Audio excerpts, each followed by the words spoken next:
The following episode contains language and descriptions of violence and self-harm. It may not be appropriate for all listeners, but it was my life. Discretion is advised. What up, what up? Welcome back to another episode of Roll Call with Chappie. I get tired of saying I got a treat for you, but I do have another one. My boy, Mr. David Diaz-Infante. Introduce yourself. Let them know how to find you on social media and all that stuff here. Yeah, my name's Dave Diaz-Infante. You can find me at D Diaz-Infante on IG. And just glad to be here and sit down and rap with you a bit and find out what's really going down. I'm extremely happy to be here, and let's get this out of the way, but you're a two-time Super Bowl champ, won a couple of Super Bowls with John Elway and the Broncos? Yes, sir. Cool. Sure did. I was fortunate to be a part of some great teams. Awesome. We're going to get into that later, and I want to know how upbringing was, though. So how was childhood life with you growing up? Well, one thing I have learned through my time here is there's no such thing as normal. And so my normal, or lack thereof, was, half Mexican, half Finnish. My father's from Mexico. He never played football, so I never came from pedigree. Yeah. My mom was Finnish, and she was Ain't more too many Chicanos in the NFL, huh? Yeah, no, especially when I was coming up. I came out in '87. For sure. So when the guys I looked up to were Montoya, Munoz, and guys like that. So, and fortunately, through the course of my career, I was able to get to meet these guys. Really? And get to know them, and on a personal level, too, because I always did look up to them. Yeah. You know? And I think it's important to see people that look and sound like you do to let you know that's a possibility. Because if it's not a possibility, if you've never seen it and it doesn't exist in your mind, then it doesn't exist. That is so true. You got to see someone there that if you feel like was in your shoes and did it before you to know it's possible. You know what I'm for sure. Especially, not coming from the pedigree like some people did. My upbringing was a little different. I feel I was fortunate in many ways. Okay.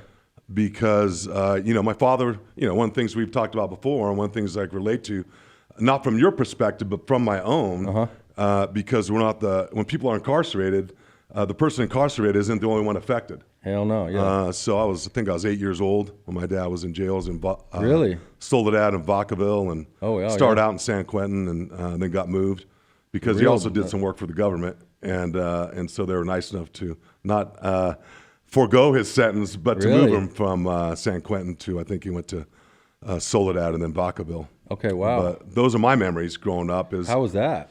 It was different, I didn't. Sure. It was, when you see your dad taken away and he's not coming back, it's a scary feeling when you're, 8 years old or whatever. Do you remember what you were thinking at that time? I just remember seeing the dark car. They let him come home, so I know, because they're actually trying to extradite him back to Mexico. Gotcha. But he fought in World War II, and so had his citizenship.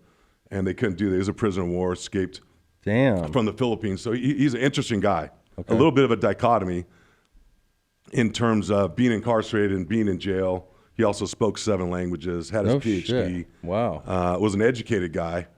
And was the youngest governor in the history of Mexico, running guns across the border. But he lived like 9 lives. Yeah. So, but when he was in jail. I wonder you're such an interesting character. I see where you get it from now.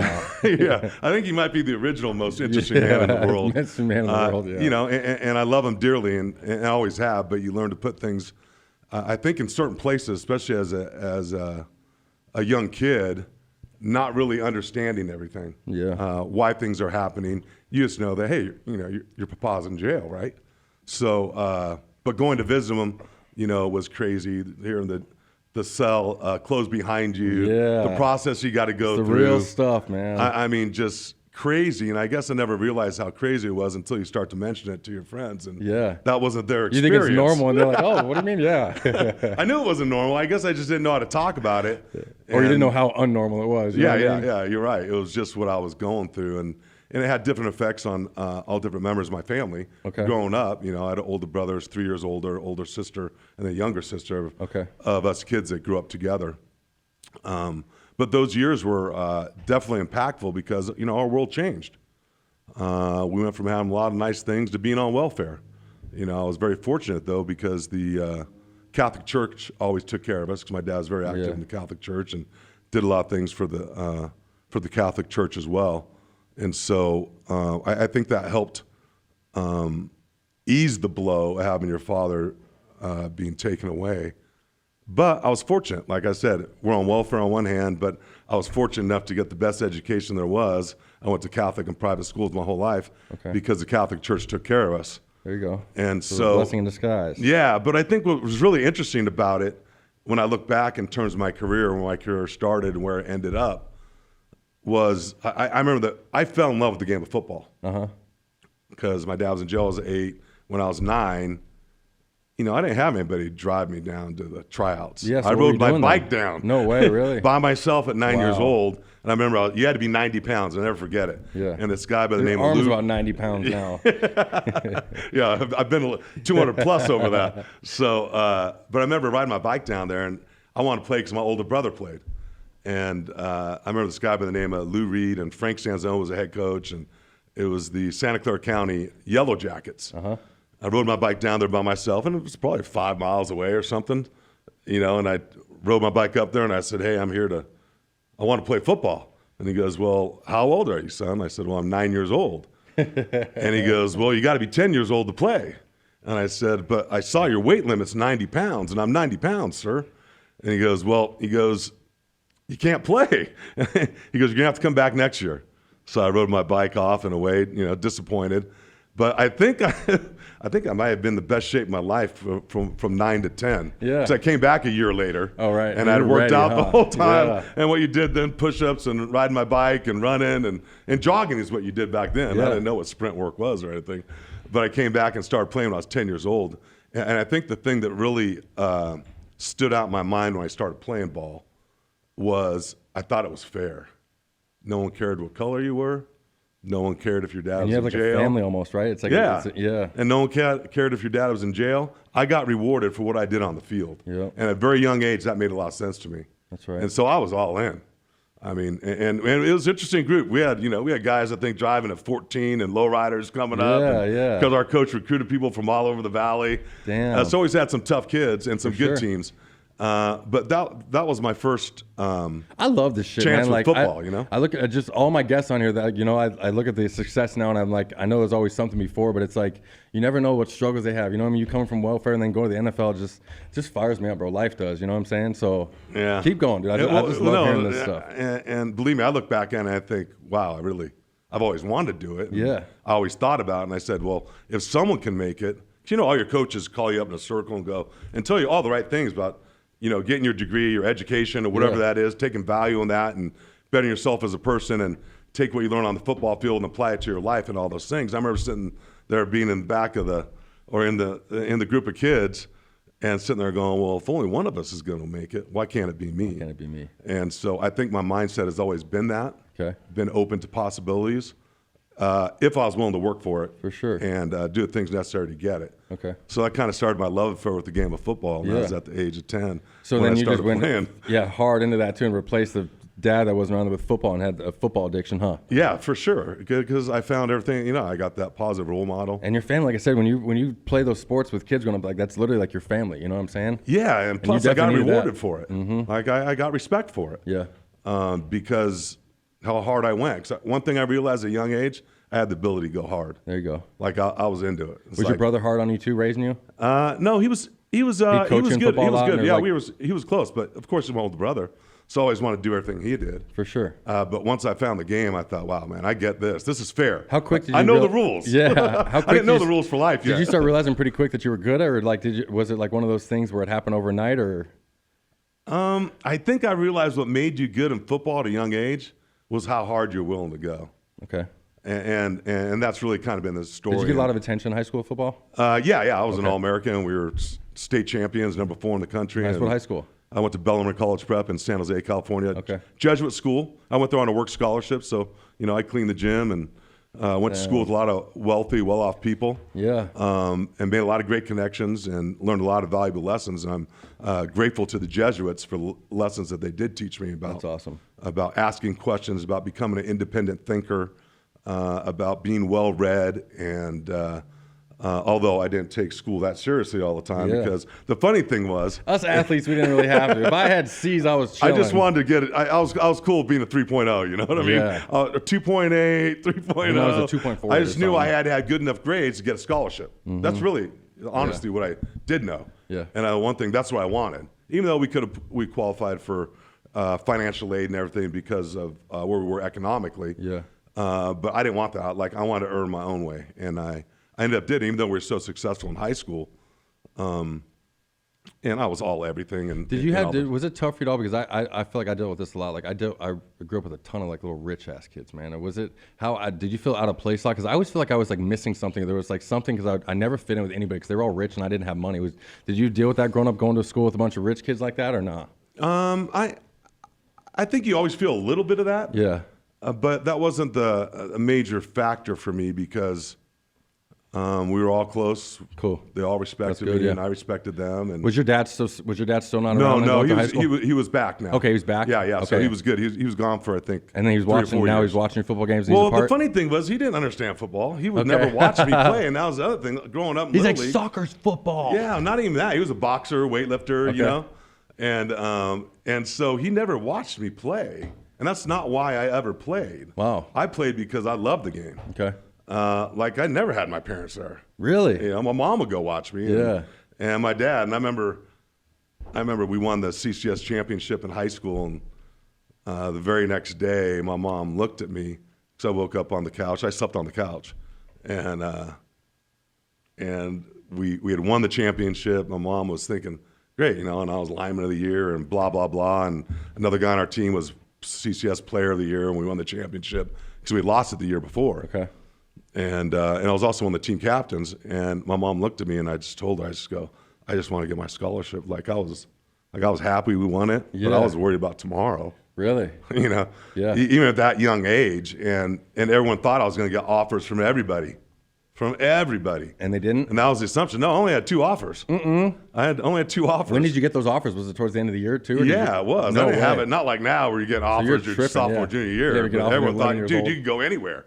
No, that wasn't the case. I only got 2 offers. A lot of people looked at me, but I don't know what it was. Okay. What it was about me, but for some reason, the evaluation process, I was probably overlooked a little bit, but I ended up Maybe they didn't think that Chicano could play in the NFL. Yeah, I mean, you never know. There weren't a lot of us. Yeah, no doubt. You know, it could have been one Diaz-Infante, of the things. I just knew it only took 1 offer. Yeah, that's and I wanted it. And it came down to the University of Santa Clara, which was a D2 Jesuit college associated with my high school. Great education, great school. Played D2 football. They played my brother went to St. Mary's College, NAIA, another Division II school. But I wanted to play Division I football. Like I knew I could play.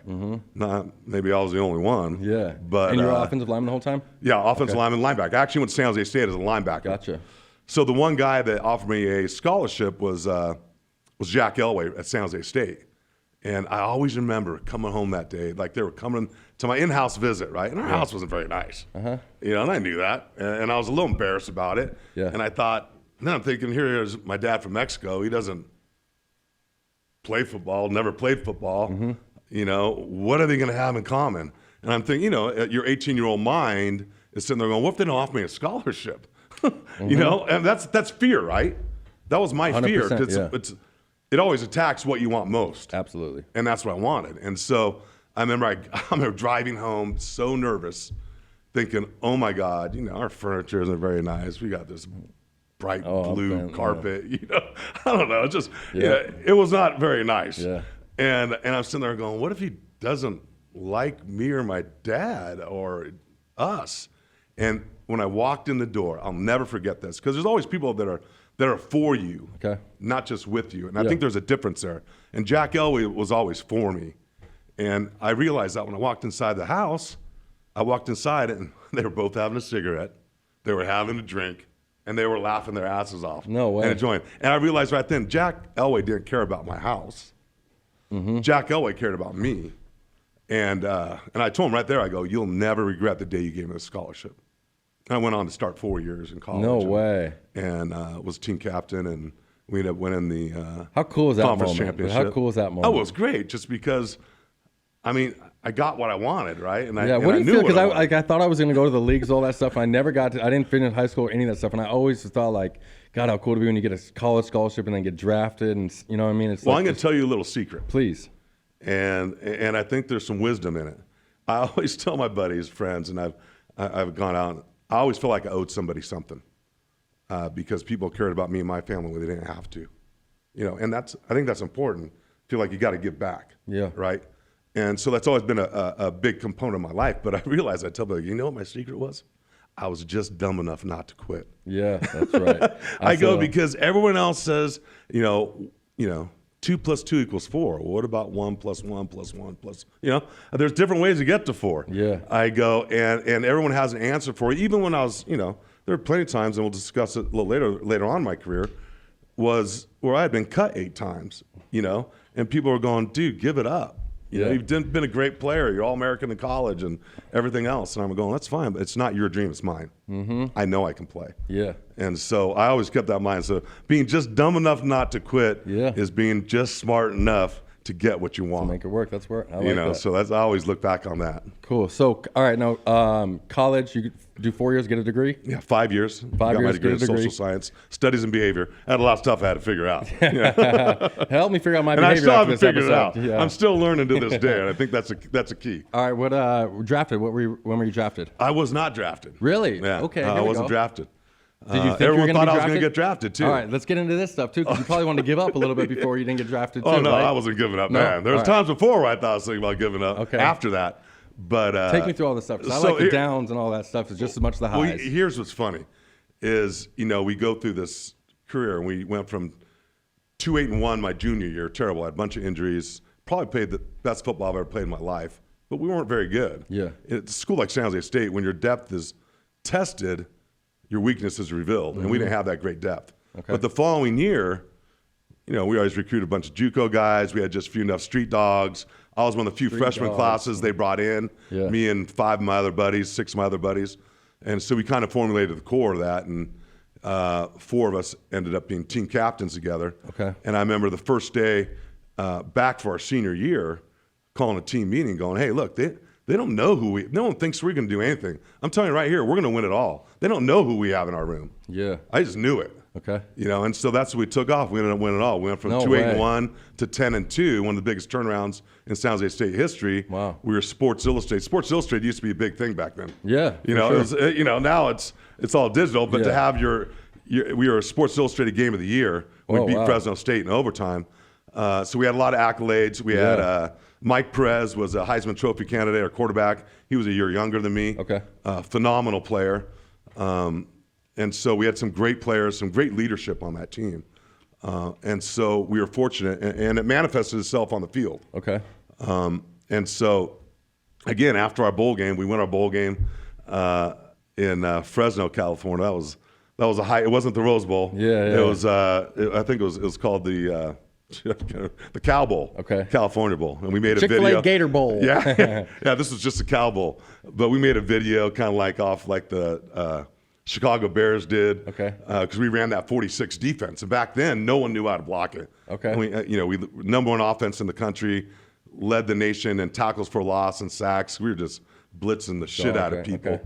And no one knew how to stop it. So we beat a lot of teams. Well, we were a good football team. Okay. But here we go again, starting. Everyone thought, oh, you're going to get drafted, for sure. And I remember another guy I played with, John Aminetti, who was a great football player, great college football player in his own right.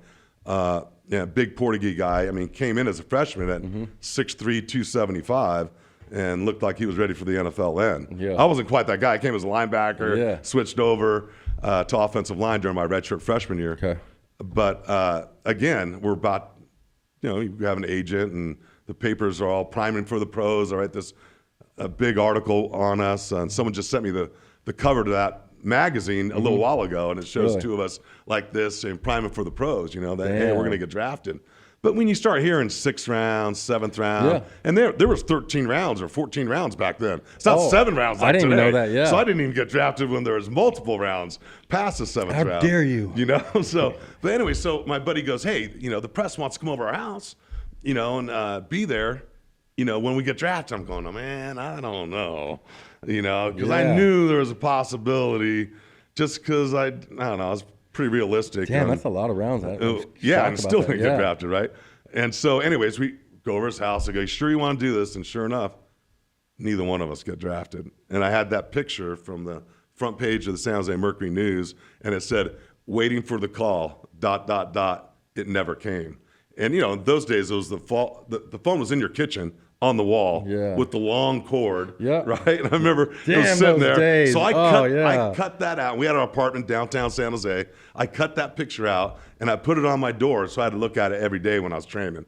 And I go, I swear, when I get my chance, Yeah. I go, again, I was going to prove people wrong. Just a reminder, I used to put notes of my cell, like literally, like, don't be a bitch, like literally just stupid ass notes. You know what I'm saying? Like, you put yourself those little visual reminders, right? I didn't realize what those were until, I've studied and read so much on motivation, achievement, personal growth, and all those things. But all those little things matter. And what you're doing is you're really training your mind and reinforcing all those things. But ended up not getting drafted. I signed for $500 to go to the. How mad? Draft night. What are your thoughts when you don't get drafted? I was devastated. Just crushed. But right? I kind of knew it. I would have been crying probably. I think literally, bro. I wasn't that crushed. I was just disappointed. I was mad because I know how to play. Did you think it was over with for you? Were you like, I'm going to make a way in there? No, I'm going to find something. Then I didn't get invited to the East-West Shrine game. Okay. I'm out there. I'm watching practice. I thought I was Beretta back then. I had the hat on, sleeves rolled up. Yeah. And I'm watching practice, going, I can't believe I'm here. I'm as good as these guys. But all those little things was just fuel to the fire, right inside. But I ended up signing with the San Diego Chargers for $500. Like I almost didn't get signed. Okay. And ended up playing during the strike with them. Got cut again. Signed with the Rams in 88, 89. Probably played some of my best football. But I got hurt both years. Really? I tore a ligament in my elbow in 1988 against the Dallas Cowboys. Guy threw a spin move, my arm locked out, popped my elbow. I couldn't snap either. That was one way because I was a long snapper. Oh, really? Played all 5 positions, but really 3 inside positions and could short snap and long snap. So versatility, right? So one way to get a job in the NFL. Yeah. It just took me a little bit longer than most is all. But I got hurt both years, and I thought my career was over. Okay. And so I ended up flipping a coin with my roommate that got picked up by the Seattle Seahawks. And he's actually right here from Mesa, Arizona. And he went to BYU. And so I remember I called him up right before Chuck Knox called him up from the Seahawks, and I pretended I was Marv Levy from the Buffalo Bills. Because what's the worst nightmare for a kid from Arizona is to get picked up by the Buffalo Bills, right? So I called him. I go, hey, this is Coach Levy. We just acquired you off waivers. He's like, celebrator, no. Then I start busting up, and he goes. Then he gets the real call from Chuck Knox and doesn't believe him. No way. And then he calls me. He goes, what if he hangs up on him? Chuck Knox just called me up, and I was on my way to Hawaii because I'd broken my ankle. They were paying for my rehab, and everything I owned was in my hotel room. Yeah. I had a 1970 Bronco that I wish I had now. And that thing be worth a pretty penny. Yeah, I know. Yeah, it's one of the many mistakes I made. Houses, cars, everything, right? Things I should have done, right? But I'm sitting there looking at everything, and he goes, move up to Seattle with me. He goes, don't go to Hawaii. You're going to blow all your money, $5,000. You're going to blow the whole $500 they gave you. Because I saved my camp money. I was just glad I was there getting $1,000 a week. That's what paying you camp money? I think it was something like that. I think it's now like $5 a week or something now, right? Yeah, it's gotten a lot better. But to me, that was my job. That was a job, right? Yeah, for sure. And you're playing football. And I'm getting paid. And you're playing football. So I'm not there, but I'm a little bit closer. Okay. Right? And approximation is a tool I've used over the years. Okay. In terms of sustaining. Did you always believe that you were like? I feel like a lot of people are like they either know if they're mentally strong or not. Did you always knew that you were like kind of more mentally strong and had like the no give up attitude, or did you think it's something you acquired? Yeah. Okay. Yeah, for sure. Yeah, because a lot of people are born with it, and some people that you can turn it on and get it, and develop it, and I can just tell by a lot of your answers that's how you are. Just get forged. Yeah, for sure. And how does that happen? Through fire, right? Absolutely. Through difficult or tough circumstances, and some are tougher than others. For sure. But I ended up moving up there. Lost. He bet me I couldn't go from 300 to 270 in a month, and I did that. I started selling memberships at a gym, making $1,000 a week. Thought things going to get any better, and then he bet me I couldn't go any lower. I went down to 255. Ended up meeting my wife up there. She worked out at the gym that I was there, and thought my career was over. Yeah. I thought that a few times. Mm-hmm. Then I came back to finish up my degree at San Jose State, and I started coaching. And sure enough, I was coaching, and I talked about there's people in your life that are always for you, not just with you, right? And there's a difference in my mind. Mm-hmm. With is they're just with you because they're by you and around you when things are good. For you is they are for you whether they're with you or not. Yeah. And I'm sure you've seen that. People hung around with you when everything was cool, and 100%. You were the man.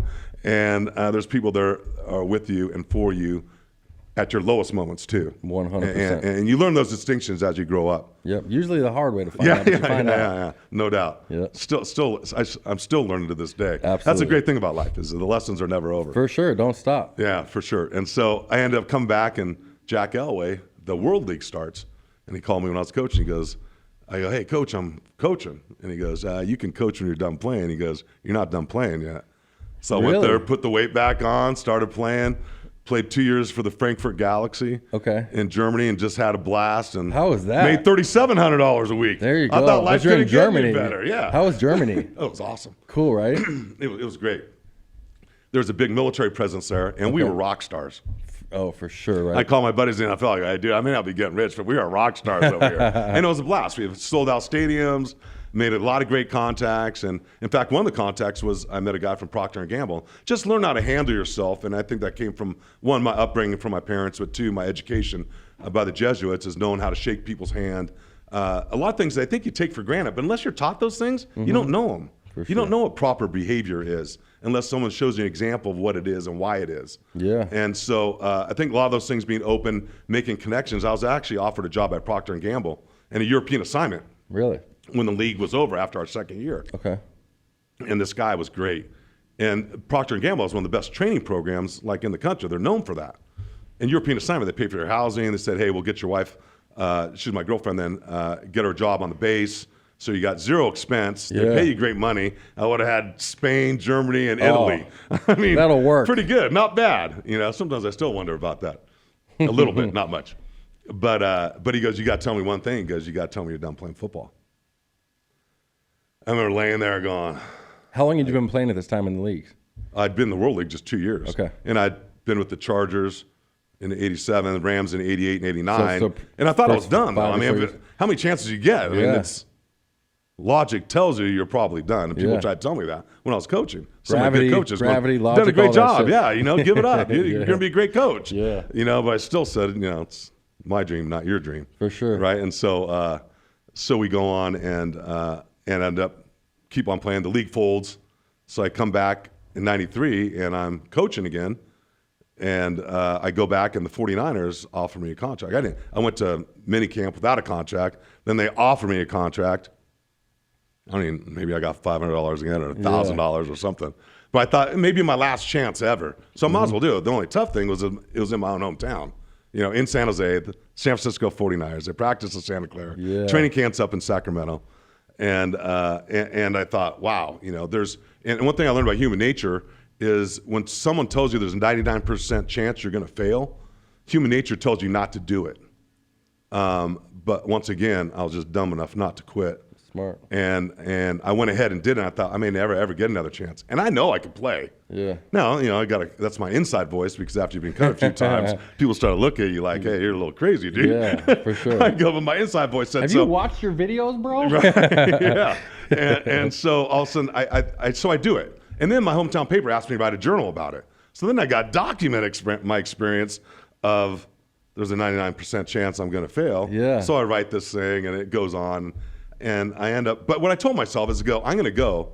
But what I did, and I don't know how I learned it then, and I understood it now, and as I began to study achievement, motivation, and human performance, is I redefined what success was for me. Okay. I said the only way I could quote unquote fail was if someone outworked me. So I told myself, no one's going to outwork me.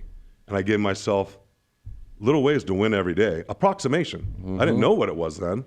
I know what it is now. Yeah. But somehow my mind found that. And so I told myself I was going to be the first guy at breakfast, the first guy at practice, first guy at meetings. And up in Rockland, it was 120 degrees. Really? Brutal. Where is this at? Sacramento. Okay. Outside of Sacramento. Mm-hmm. That's the 49ers used to have training camp. And so I did that. And soon enough, people started noticing me. And one of my good friends to this day, Ralph Tam, who is a blue-collar grinder, came from nothing, from West Philly, tough as nails, and just a caveman-looking dude, 6'4", red hair, beard, square-jawed, really as close to a caveman as anyone could come, you know? And one day I'm sitting there at meals, and people are starting to talk about me because, you know, I'm getting after people. Yeah. And Ralph looked at me when we were in the chow hall, right? Getting our meals, and he goes, shit, Diaz. He goes, man, I thought I worked hard. He goes, I've never seen anybody work as hard. Every time I turn around, I see you, and I'm going, oh my God, it's working. And sure enough, I ended up going down the last cut. But Bob McKittrick, the offensive line coach, legendary in the league, and he passed away a few years back, ex-Marine, just a stud of a guy. And he told me when I got the word I got cut, he goes, I've never had anybody work as hard for me as you have. He goes, you can play in this league, and you deserve to be here. And if it was up to me, you'd be here. And I said, Bob, if that's true, then what? I know I can play. Yeah. Help me get a job somewhere. Yeah. And so what they did, another one of the weird, I call it dubious distinctions in my career, was the CFL had expanded down the United States, and they were right down the street in Sacramento. So they made a call. They got me a job. I went over there. And I was grateful because now I'm making, I forgot what I was making, but it was a little bit more. Let me guess, 500? Yeah. No, it was probably, again, like $4,000 a week or something. I can't remember what it was, but again, it was great. I work full time in the off season. I come from nothing. I think life can't get any better. Yeah. It's not where I want to be, but I'm grateful for where I'm at because I knew if I kept playing and working, I could get better. Yeah. I can get better. For sure. And I never said, and a lot of times my buddies goes, man, you got screwed so many times. You deserve to be in the league, and you should have been here the whole time. And I go, well, I never thought about it. I never wanted to think about how I got screwed. I always wanted to be, what could I have done better? How can I create more value? And those are the lessons I took with myself. Because I never wanted to be an outside-in job. I always wanted to be an inside-out job. And that carried with me throughout my career. And so I went there and played, and I was nominated for Lineman of the Year in the CFL and made the team better. And there was a new sheriff in town when I came there. We're starting fights and one-on-ones, and we're taking it right to the D lineman's ass. And D line coach hated me because I'm starting fights every day and going, hey, fuck this. We're gonna fucking kick your ass. We're coming after you every day. I'm leading the charge. And so all my buddies, they loved it. And some of my great friends from that league, I still stay in contact with. Because again, the 49ers that year go to the Super Bowl in '93. They actually tried to re-sign me because they had some injuries. So they go to my team, and I think it was Tom Bass, I believe the guy's name was. But he was our director of player personnel. And I went up and talked to him because I knew they wanted to sign me. And he goes, yeah, Dave, nah. I'm going, hey, Tom, I made our team better. I've been a team guy. Why'd he say no? I helped study with guys. I've always been that guy. I've been a teacher, and that's probably why I ended up coaching too. But he goes, yeah, no, and we're going to exercise our option next year. So I ended up playing 93 and 94 with the Sacramento Gold Miners. And I'm thinking, part of me was pissed because I thought I deserved the opportunity. Okay. But I also realized no one owes you shit. Yeah, it's up to you to make something that goes out of anybody shit. in the world. Yeah, don't know. It's up to you whether you want to make something out of shit or not. 100%. And so I realized, one, I'll still do something I loved and I had a chance to play, and I'm making pretty good money. I work full time in the off season. For sure, things were good. And so you're playing football and having a job in the off season? Yeah, it was also when people say I was a throwback, that's what I meant. One, I got paid like one, and two, I worked in the off season when I was playing in these other leagues. Okay, but to me, it was no big deal. Still, life was great, right? Oh yeah. And so, come again in after I played in '93 and '94, in '95, Mike Shanahan gets the job in Denver, and once again, Jack Elway is a pro scout for Denver, the Denver Broncos, and Jack's, again, had been bringing my name up the whole time to him. If you bring this guy in, he'll start for you. Is he big enough? Is he tall enough? What was your knock? Was that what it was? You weren't big enough, or? I don't know. There were guys my size. I wasn't one of the bigger guys, but I was 6'2", 6'3", 300 pounds. And I was always strong as shit because I've always been a lifter. That's a big right? boy. And plus I was smart, tough. Yeah. And that you could do a lot in life if you're smart and tough. Yeah, absolutely. And I don't care how tall or short. To me, it wasn't a factor. I'm tall enough and I'm big enough and I want it bad enough. Yes. And that's the biggest thing right there. Yeah. And that's that internal strength you're talking about. Yep. Even in the face of being cut so many times. Yeah.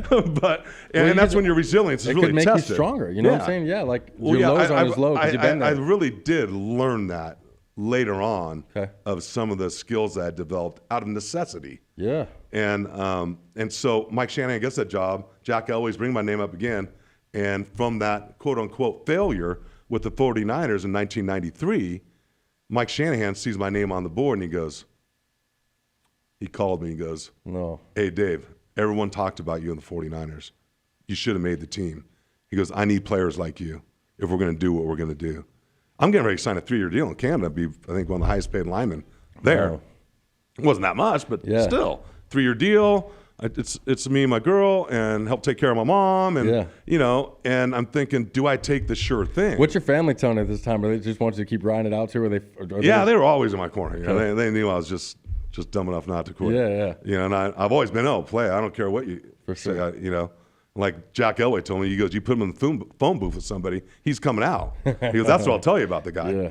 And so I told Mike, I go, Mike, because I was thinking, do I take the sure thing? Life's pretty good. Yeah. Or do I go after what I really, really want and have always wanted?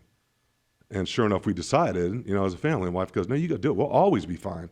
We'll always be okay. That's right. And I need her to say that. 100%. And so I went from that failure, quote unquote, failing in the 49ers. I didn't know it was going to come back and help me.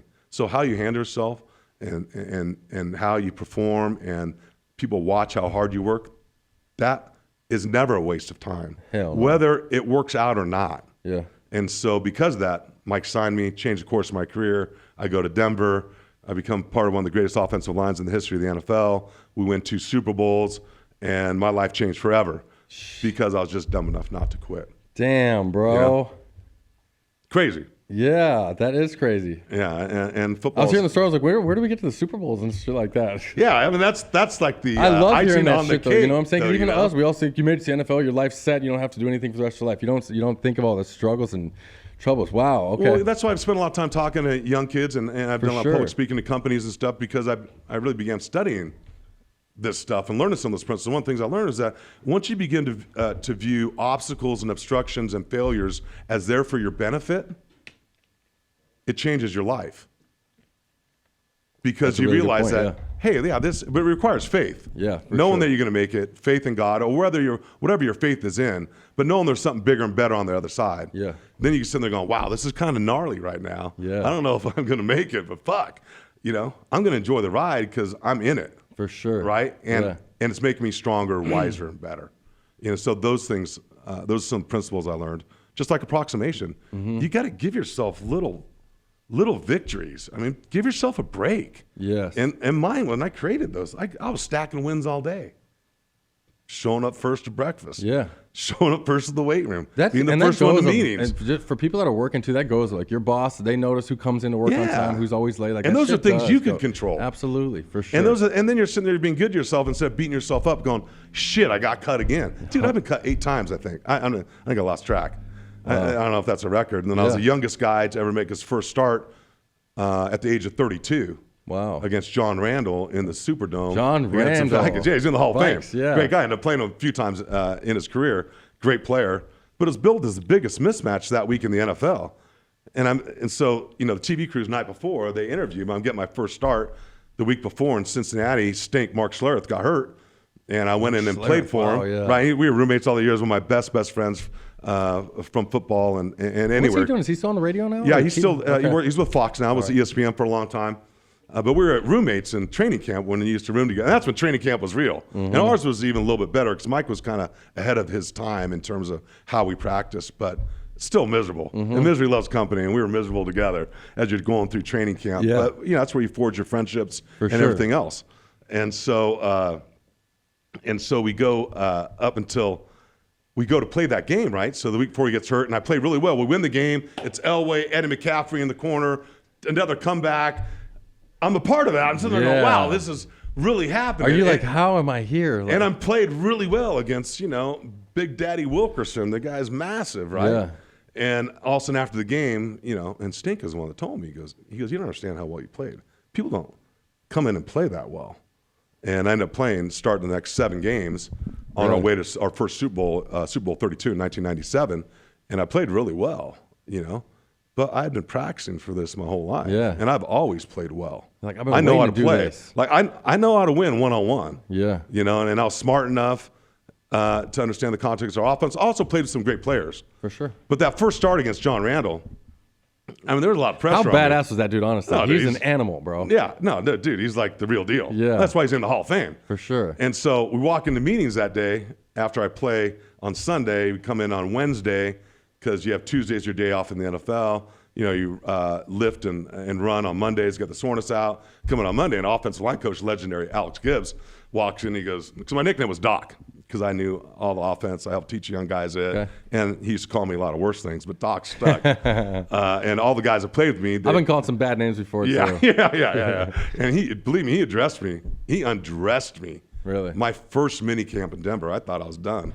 I mean, I screwed up, and like I've never been yanked out of drill since I was 10. He yanked me out of drill, motherfucked me up and down. Really? And he sits there, he goes, "You taco burrito eating motherfucker! I'm gonna run your ass out of here." I don't think he'd be saying that nowadays. I'm pretty sure that's illegal. I went home and I'm just sitting there calling my wife. I go, "I don't know what I'm gonna do. I'm either gonna kill him or I'm gonna be cut." Yeah. But I just said he is not gonna break me. There you go. And he was testing me. How bad does this guy want it? For sure. I became one of his favorite players ever. And I love the guy to death. And I was able to visit with him before he passed away this last year. Because he's the best teacher I've ever been around. And he made my career. Because he made it so tough and hard that you had to be tough and hard to play for him. That's awesome, man. And all that stuff came back to me. We walked in the room that day before the Vikings game. And he goes, "Well, Doc, it's going to be a real privilege to play against this guy. He's going to know everything about you because he's a legendary shit talker." Okay. Right? He does all his research on you. Who? John Randall. Really? And he goes, he's going to know everything about you. He's got every move in the book. He's got a motor that doesn't stop. And I'm going, "All right, great. Thanks, Alex." But do we have a plan?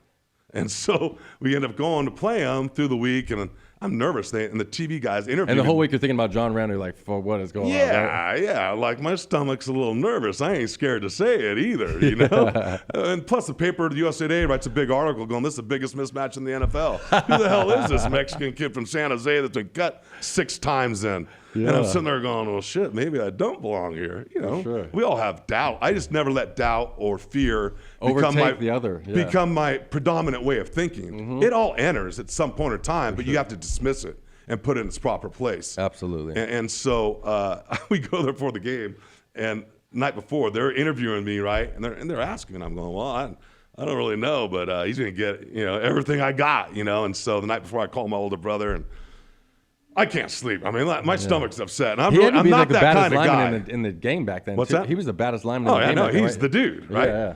Yeah. But he's a great story too, because people try to say he was undersized. Oh, okay. Yeah, but he's just a stud for sure. And so my older brother told me, he goes, "Dave, just do like you ought to do. Go fight his ass.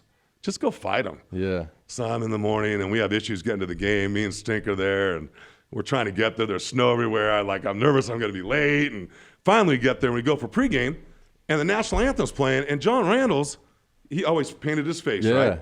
He has his face painted. His face mask is in his mouth, and he's dueling his pistols at me during the national anthem. I'm going, "Fuck you, motherfucker." Excuse my language, but that's what came out of my mouth. I'm just going, "You're going to get everything I got."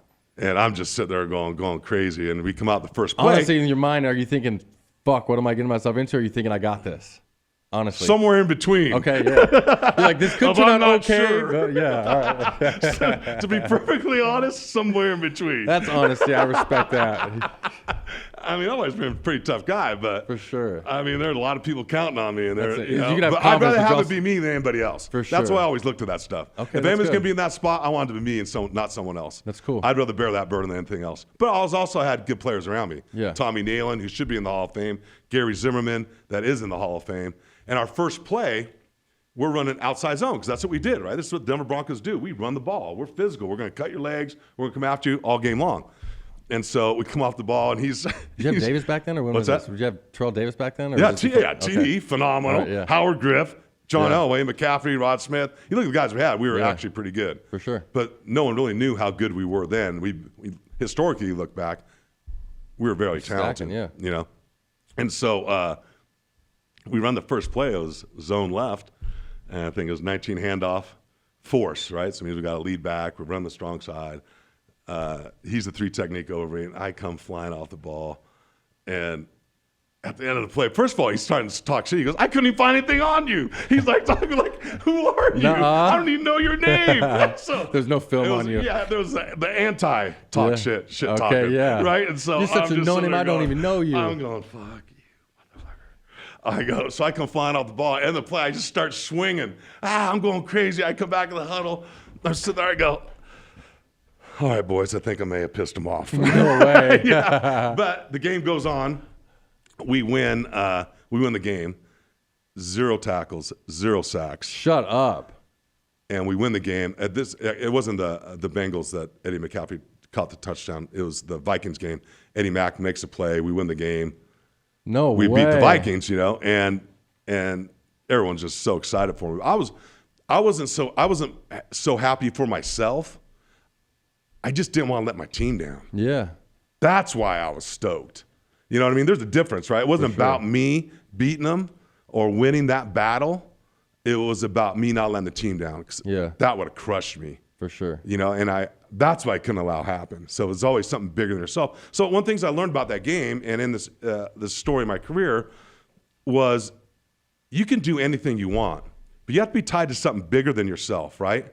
What is that? What's bigger? It can't be just about you because that's limited. Yeah. Where you want to be limitless, something bigger than you, whatever that is. And it's different for everybody. I'm not here to tell you what it should be or what it could be. Yeah. I'm just telling you that I was tied to something bigger than myself, right? It was about me. It's about my faith. It's about my family.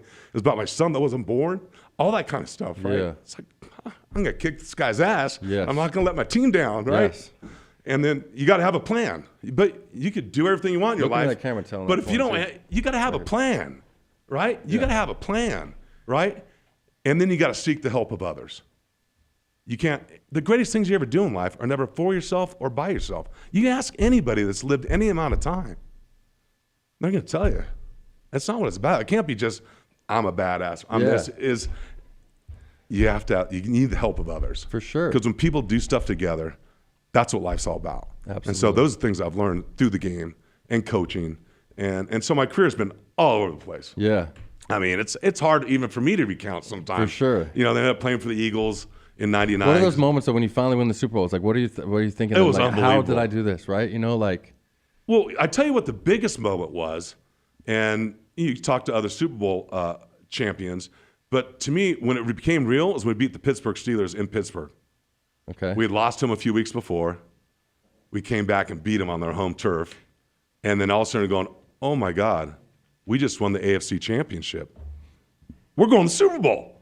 And that's when it became real. Yeah. And that's what was incredible is because, people don't remember the losers. They remember the winners. Yeah. But to actually go, that's when it becomes real. Yeah. Fortunately, they're going, we got to win, we got to win their divisional game. We got to win our conference championship. Dude, I love what you said because I always say that when people, you just got to harness all that bad shit and all the pain you went through and all the suffering and all that stuff, and you can harness that shit. That's why I say we're all like unstoppable diamonds out here. You know what I mean? Where you can harness that and put it into something that's positive. Like right. Pressure makes diamonds, right? And it matters how you say. You can let it either eat you up and destroy you, because it becomes an ego thing, or you can let it fuel you to do great things. Yeah. With great people for a great cause. Yeah. That's why I say it's never about yourself. So have a plan, be tied to something bigger than yourself, and seek the help of others, and you can do anything you want in your life. There you go. And shit, if I could do it, anybody can. That's all I got to say. That's what I always like to say. I love that. There is hope, right? Yeah, for sure. I mean, think about, you're absolutely right. what you've been through. Oh. And that's why I got a lot of respect for you. I appreciate it. There's people who come out hardened, right? And just saying, I'm done. I give up. I'm a maloso, right? Yeah. That's all I am. But Mentiroso. Yeah. Pinche mentiroso, way. No poquito but español, those are homie. the choices we have. That's what I mean. When obstacles, failures, setbacks, they're really there for our benefit if you're willing to learn from them. Absolutely. And I think that's got to be our goal. And I'm still learning because I still fuck up. For sure. And I'm still striving and I'm still rediscovering myself from, going into TV and radio. And like I ended up doing radio. I never thought I was going to do radio before. Yeah. All of a sudden, next thing you know, my buddies are calling me and I had the job waiting for me when I retired. And because I was supposed to come back play one more year, but me and Mike were in a bad way. And really, he had promised me one thing and it didn't turn out that way. And I was stuck on my high horse. And he had his point, and he holds all the cards. I don't. So he's the a little more important than you. Yeah, a little more important. He deserves to be in the Hall of Fame too. Now that he's up for it. Yeah. But anyways, I remember I had this beef, right, with him. Him and I had this beef, and I thought I was right, and him and I knew it, and no one else did. But I remember talking to the guy that was offering me this job on radio, and here I was on my high horse, and he looked at me and he goes, "Dave, Mike's integrity is none of your business." He goes, "This job is waiting here for you, whether you take it now or after the season." Because they wanted me to go try out. And I'm going, why should I have to try out? Yeah. You guys know me for the last 7 years. Okay. It just didn't make sense. And it didn't make sense for a reason, because they weren't going to keep me. It had to look a certain way, which is all part of the deal, right? It's a business. Politics. Yeah. Yep. And I was on the wrong side of it this time. For sure. And but I remember when he said that to me, it hit me right between the eyes. And I thought, wow, I got enough problems with my own integrity.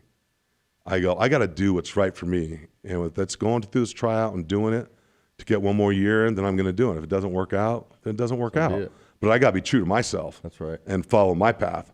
And turned out not working out. And in fact, a guy by the name of Mike Leach ended up getting the job, ended up snapping here for the Cardinals. And I think he played 18 years. Great guy. Yeah. Kickstarted his career. So that's a great thing, right? And I started my radio career, and I had a job waiting for me when I was done. Yeah. But I just remember thinking about that. I go, that's so true.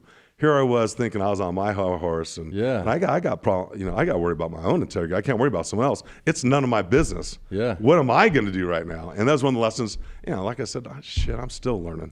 I'm still trying to figure it out. And I try to tell it to my kids. I go, these people think everyone's trying to figure it out still. 100%. How many times we all have to reinvent ourselves? Yeah. I mean, and so I'm constantly doing, and still to this day. For sure. From TV and radio to coaching, and now what's the next chapter? Yeah. As what I is keep the next going. chapter? Let's finish off with that. What are the next plans for you in the future? Well, I don't know. I'm, the kids are gone. It's me and the wife, and trying to figure that out, and getting in the business world and doing some things. So I've been, because it's not. Here's another thing too. If you played back when you played, those contracts weren't what they are now. So no, the most I made was $575. Yeah, just because you make it in the NFL doesn't mean you're set for life now too. So you have to be 40 and figure out what I'm going to do for a career. I told now. you about the big money I was making early on in my career. You didn't save up all those $3,700 a week. I mean, to me, the funny thing was I thought that was great. Yeah, I didn't realize I wasn't brought up around financial literacy, I guess you would call it. For sure. I've had to learn a lot of those things, but I always thought one of the blessings of my career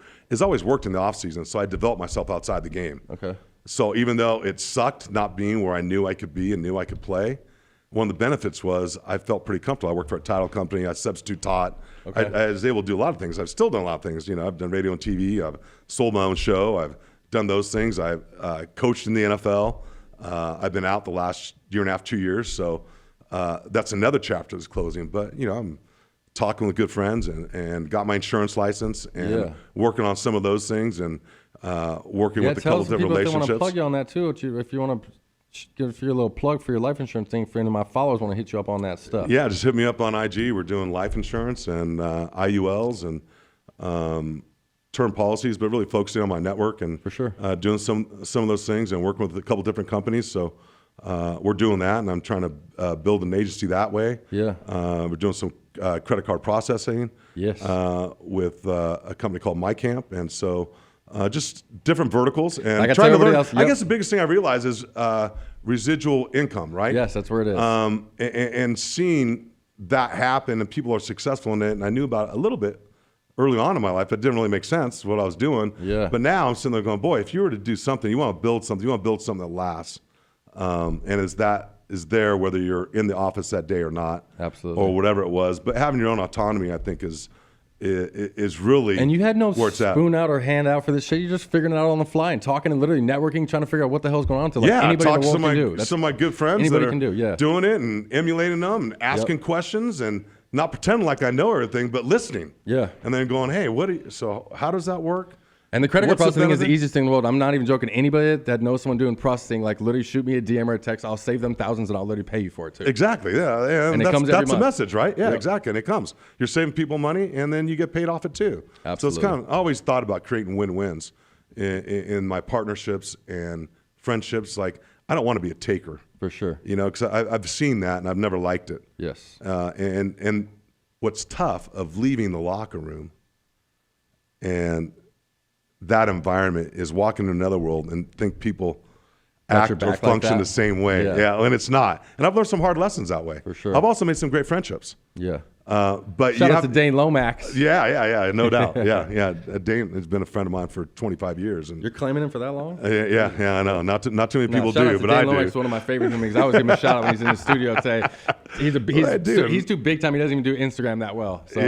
But you guys do it all better than me. But I'm learning, and I'm open to learning new things. For sure. And I know the power of connections and trying to do your best for people. So I feel comfortable doing that. Cool, man. Dude, I love this. Thank you so much for fucking being here. Yeah, it's been my pleasure, man. We've been talking about this for a little while, Such an inspirational story, too, so I really appreciate it.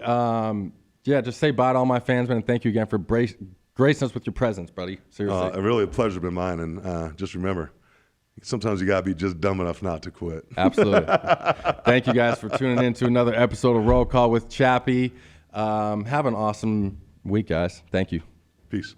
Thanks for listening. If you enjoyed the show, please subscribe wherever you get your podcast and leave us some feedback. We would love to know what you think. You can find everything discussed in this episode and more in our show notes below or petermeyerhoff.com. I am Peter Meyerhoff, and you've been listening to the Roll Call with Chappie podcast.